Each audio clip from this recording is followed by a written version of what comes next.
c'est historique. Bonjour Fabrice Almeida déjà. Bonjour à tous. Comme vous riez avec nous dans le studio, j'avais l'impression de vous avoir déjà accueilli, mais non. Aujourd'hui se déroulent, Fabrice, les élections législatives en Israël, des élections très incertaines avec un grand nombre de partis et beaucoup d'indécis.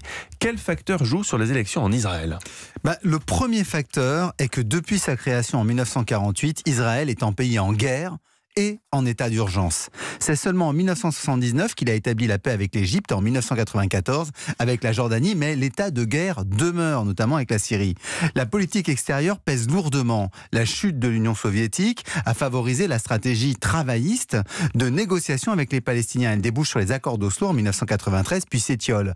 Ensuite, les printemps arabes et la déstabilisation de la Syrie ont radicalisé l'opinion derrière Netanyahou et le Likoud. Un Netanyahou en passe de battre le record de longévité comme Premier ministre s'il gagne les élections. Mais si je ne m'abuse, Netanyahou est poursuivi par la justice pour une affaire de corruption. Oui, il pourrait être arrêté d'ici 1 an et cela changerait la donne. Il y a un précédent. Le Premier ministre, Ehud Olmert, a été accusé puis emprisonné pour fraude. Cela avait permis précisément le retour de Netanyahou en 2009. Enfin, un autre facteur joue, l'appartenance ethnique. Les Israéliens votent beaucoup par communauté. Les Ashkénazes, par exemple, pour Degel HaTorah, les Séfarades pour le parti Shas, les Juifs russes pour Israël Netanyahou.